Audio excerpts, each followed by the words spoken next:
કચ્છ જિલ્લા કોંગ્રેસના નવનિયુક્ત પ્રમુખ વી.કે. હુંબલ અને વિદાય લેતા પૂર્વ પ્રમુખ યજુવેન્દ્રસિંહ જાડેજાને જ્યારે વિદાયમાન આપવામાં આવ્યું અને વી.કે.ને આવકાર આપવામાં આવ્યો ત્યારે ટાઉન હોલમાં લાગણીસભર દ્રશ્યો સર્જાયા. બંને મહાનુભાવો ભાવુક બન્યા.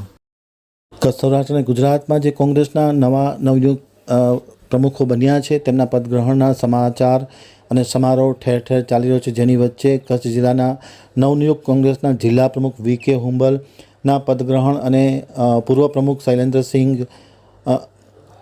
પ્રમુખ યજુવેન્દ્રસિંહ શૈલેન્દ્રસિંહ જાડેજાને વિદાયમાન આપવાનો કાર્યક્રમ ભુજના ટાઉન હોલ ખાતે યોજવામાં આવ્યો હતો. આ કાર્યક્રમના અધ્યક્ષપદે બનાસકાંઠાના લોકપ્રિય સાંસદ ગેનીબેન ઠાકોર ખાસ ઉપસ્થિત હતા. તેમની ઉપસ્થિતિમાં દીપ પ્રાગટ્ય કરી અને આ કાર્યક્રમ ખુલ્લો મૂકવામાં આવ્યો હતો. આ કાર્યક્રમમાં ખાસ કરીને નવા પ્રમુખ વી.કે. હુંબલ, પૂર્વ પ્રમુખ યજુવેન્દ્રસિંહ જાડેજા, આદમભાઈ ચાકી, મહેશભાઈ ઠક્કર, હાજી જુમા રાયમા, સલીમભાઈ જત, રાજેન્દ્રસિંહ જાડેજા, ભરતભાઈ સોલંકી, હર્ષુભાઈ ડાંગર, વાલજીભાઈ દાનેચા, પી.સી. ગઢવી, જુમાભાઈ નોડે, ઉપેન્દ્રસિંહ જાડેજા, અરજણભાઈ ભુડિયા, રમણીકભાઈ ચાકી, બાબુભાઈ મેઘજી શાહ, ભજુભાઈ આરેઠિયા, શિવજીભાઈ આહિર, અલીભાઈ, રાજેશભાઈ આહિર, નવલસિંહ જાડેજા, આદમભાઈ ચાકી, સતુભા જાડેજા, રમેશભાઈ રબારી, રફીક મારા, રમેશ આહિર, મામદ જત, ધીરજ ગરવા, સિદ્દીકભાઈ કુંભાર સહિતના આગેવાનો, અંજલી ગોર સહિતના આગેવાનો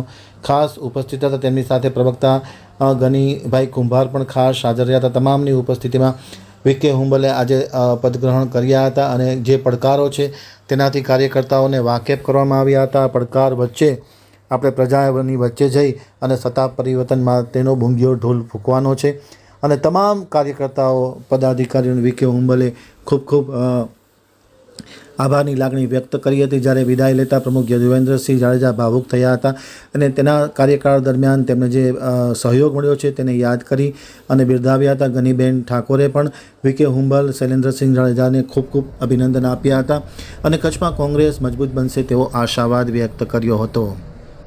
આજે કચ્છ જિલ્લા કોંગ્રેસ પ્રમુખ તરીકે મારો પદગ્રહણનો કાર્યક્રમ રાખવામાં આવ્યો હતો. આવી વિપરીત પરિસ્થિતિમાં સમગ્ર કચ્છ જિલ્લામાં જ્યારે સચરાચર વરસાદ હતો, સવારથી ગઈ રાતથી વરસાદ ચાલુ હતો, ઘણી જગ્યાએ રસ્તાઓ બંધ છે. આવી પરિસ્થિતિમાં પણ આપ સૌ જોઈ રહ્યા છો કે આ તમામ સમગ્ર કચ્છભરમાંથી વડીલો, આગેવાનો, જુવાનો, માતાઓ, દીકરીઓ, બહેનો સૌ આશીર્વાદ આપવા માટે આવ્યા છે. અમારા સાંસદ ગેનીબેન હોય કે પૂર્વ ધારાસભ્યો હોય કે પૂર્વ જિલ્લાના કે પ્રદેશના હોદ્દેદારો હોય, પ્રદેશના મહામંત્રીઓ હોય, સમગ્ર કચ્છભરમાંથી આશીર્વાદ આપવા આવ્યા હતા. અને આજે હું વિધિવત એક જિલ્લા કોંગ્રેસ પ્રમુખ તરીકેની પદગ્રહણ કરી અને જવાબદારી સંભાળી રહ્યો છું. ત્યારે આવનારા દિવસોમાં અમારે કચ્છના જે પ્રશ્નો, કચ્છની સમસ્યાઓ છે એ પ્રશ્નો અમે સતત સરકાર સુધી પહોંચાડીશું, વહીવટી તંત્ર સુધી પહોંચાડીશું.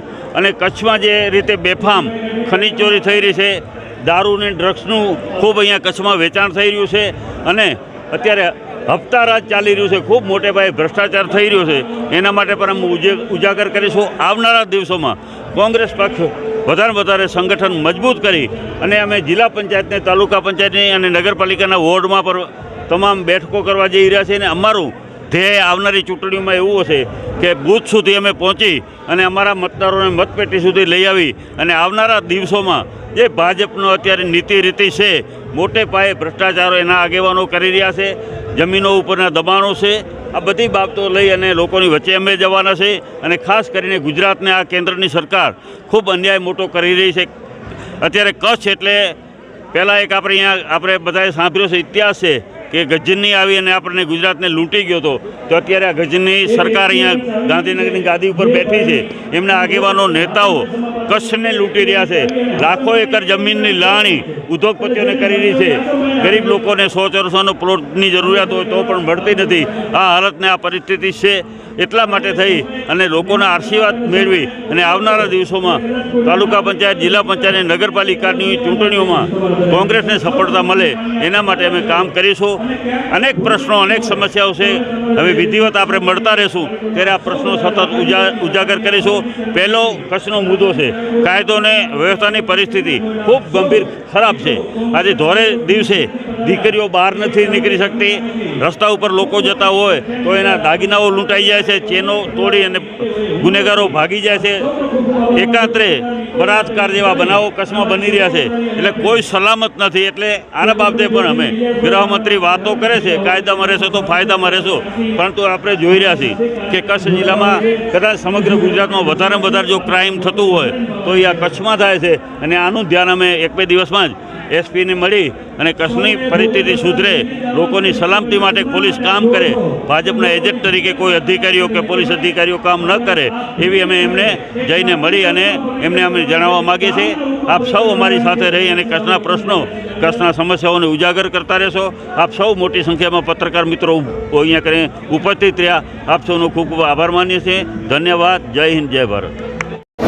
અહીંયા કચ્છ જિલ્લામાં પાર્ટીના કામ ચાલુ છું અને અમારા જિલ્લા કોંગ્રેસ સમિતિના નવા જોડાયેલા છે એમને શુભેચ્છાઓ પાઠવું છું. સમગ્ર કચ્છ જિલ્લાના કોંગ્રેસના કાર્યકરોએ સ્નેહ આપ્યા બદલ આભાર માનું છું. અનેક મુદ્દાઓની ચર્ચા થઈ છે, ત્યારે આપણે બનાસકાંઠાની વાત કરી કે દારૂ હોય, ડ્રગ્સ હોય, ખેતી પદાર્થો, ક્યાંક બનાસકાંઠા એ રાજસ્થાનના બોર્ડરનો જિલ્લો છે, અહીંયા કચ્છ એ ઇન્ટરનેશનલ બોર્ડરને ક્યાંકને લગતું છે. એટલે સમસ્યાઓ બંને જિલ્લાઓની છે. ત્યાં અનેક અધિકારીઓને જ્યારે એના ઉપર રેડ પાડવાની હોય, એ સૌથી વધારે હતું કે મારી લડાઈ રહી હોય બનાસકાંઠાની અંદર તો કેફી પદાર્થોના નેસ્ત નાબૂદ માટે, અને એમાં પોલીસ તંત્ર એ પોતાની પૂરી જવાબદારી નથી નિભાવી રહી, એવા અનેક તમે સમાચાર પણ સાંભળ્યા છે. અને હું એક મહિલા તરીકે આ કેફી પદાર્થથી જે યુવાનો બરબાદ થાય છે અને કેટલી મહિલાઓ એનું શોષણના ભોગ બને છે, એટલે મહિલા તરીકે મને સ્વાભાવિક એની વેદના હોય. અને સૌથી મારી જિંદગીની અંદર કોઈ મજબૂત કોઈ લડાઈ હોય તો તમામ મુદ્દાઓની હોય, પણ એનાથી સૌથી વધારે ત્યાં કેફી પદાર્થો ઉપર એનો રોક આવે અને દેશનું અને આપણા રાજ્યનું ઉત્પાદન એ બરબાદ થતું અટકે, એના માટે હું ભૂતકાળની અંદર લડીશું ને આવનાર ગોલ્ડનો કિસ્સો સામે જિગ્નેશભાઈએ આક્ષેપ પણ કર્યા હતા પોલીસ ગાડી ગિફ્ટ મળી એ તો ખાલી નમૂનો છે. ભારતીય જનતા પાર્ટીના રાજમાં રેવન્યુ હોય, પોલીસ હોય, પંચાયત હોય કે આ તે ડિપાર્ટમેન્ટો છે, એ માત્ર એ કાગળ ઉપર જ એમ લખવામાં આવે છે કે આ ડીડીઓ છે કે કલેક્ટર છે, ડીએસપી છે, એ માત્ર ને માત્ર એ જ્યાં એમનું પોસ્ટિંગ મેં મારા પ્રવચનમાં પણ કીધું એ ભારતીય જનતા પાર્ટીનું કાર્યાલયમાં જે આદેશ થાય એ પ્રમાણે એને વહીવટ કરવાનો હોય છે.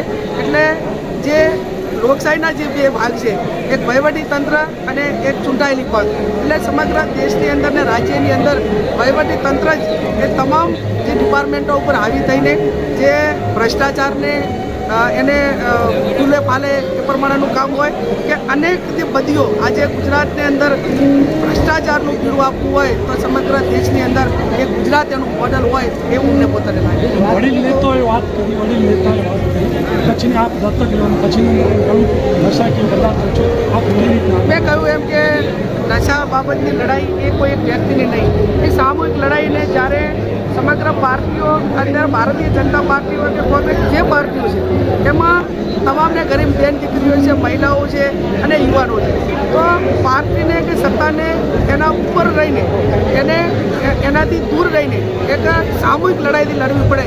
અને એ ઈચ્છા શક્તિનો જ્યાં અભાવ છે એ અભાવ જ્યારે હું માનું ત્યાં સુધી નેસ્ત નાબૂદ થશે ત્યારે એ બાબતમાં પરિણામ આવશે.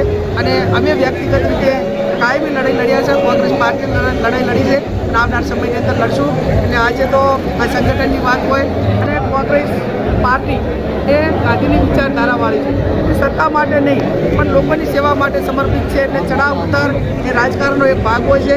આ દેશમાંથી કોંગ્રેસ પાર્ટી જો અંગ્રેજોને ભગાડ્યા હોય અને દેશને આઝાદ કરાવ્યો હોય તો આ વર્તમાન અંગ્રેજોની કોઈ તાકાત નથી કે કોંગ્રેસને નેસ્ત નાબૂદ તરીકે કે કોંગ્રેસ પાર્ટીના કોઈ કાર્યકરને નુકસાન કરી ગઈ. એટલે અમારી ન્યાયની લડાઈ એ ગુજરાત માટે દેશ માટે તે ભૂતકાળમાં લડી છે અને આવનાર સમયની અંદર લડીશું.